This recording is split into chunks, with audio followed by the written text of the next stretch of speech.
Back in 2011, Microsoft dropped a cool $8.5 billion on Skype.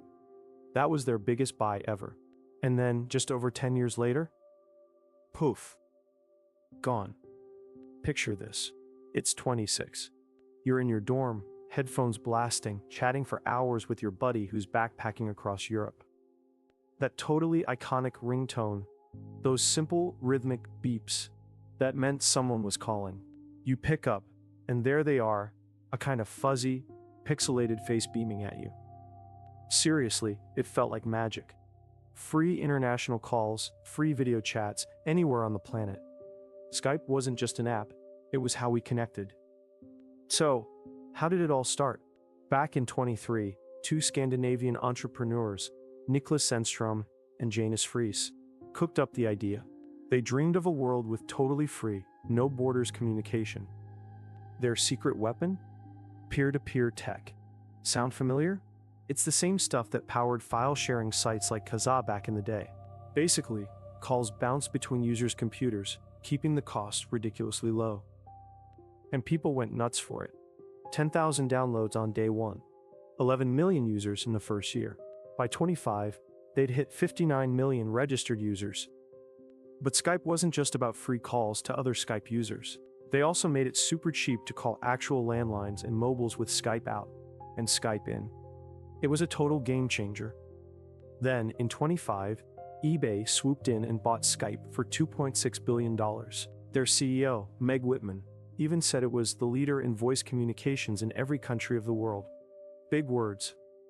Problem was, eBay just never really got Skype. The whole connection between online auctions and video calls? Totally unclear. eBay's next CEO, John Donahoe, even called it a ludicrous idea in 28.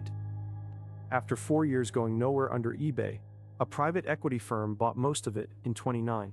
Skype was valued at $2.75 billion. A bit of a dip, huh? Then Microsoft entered the picture. In May 2011, they bought it for a massive $8.5 billion.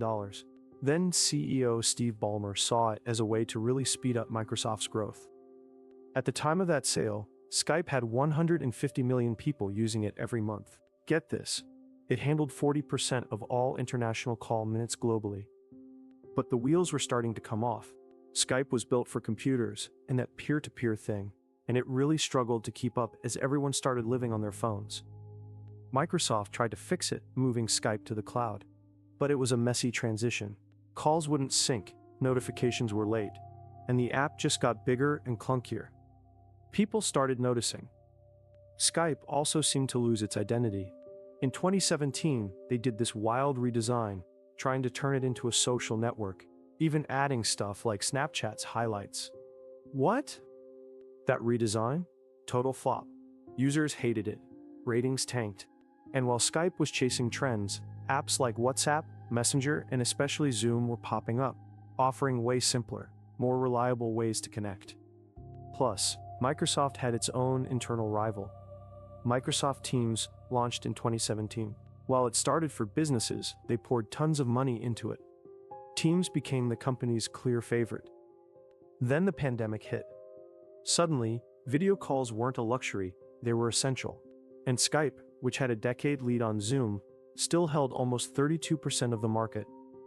But man, trying to use Skype felt like wading through mud compared to Zoom's buttery smooth experience. By 2021, Skype's market share had cratered to under 7%, while Zoom blasted up to nearly 50%. So, Microsoft made the obvious call. Why run two video chat services? Teams, with its business chops and all the features, was clearly the future. Skype just kept losing users. Down from 40 million daily users in early 2020 to about 36 million active users by 2023. And now, the end is here. On May 5, 2025, Skype is officially getting the chop. Microsoft wants everyone to switch to Teams. That classic ringtone? Soon it'll be silent forever. Skype taught us all how to do video chat, only to get run over by the mobile wave and a bunch of corporate indecision. It basically paved the way for Zoom and Teams to take over. It's kind of a sad story. The app that pioneered free global calls became a massive $8.5 billion acquisition, that Microsoft eventually just retired in favor of its own product. The app's going away. But that feeling of connecting with someone miles away, like it was magic? Yeah, that part's sticking around.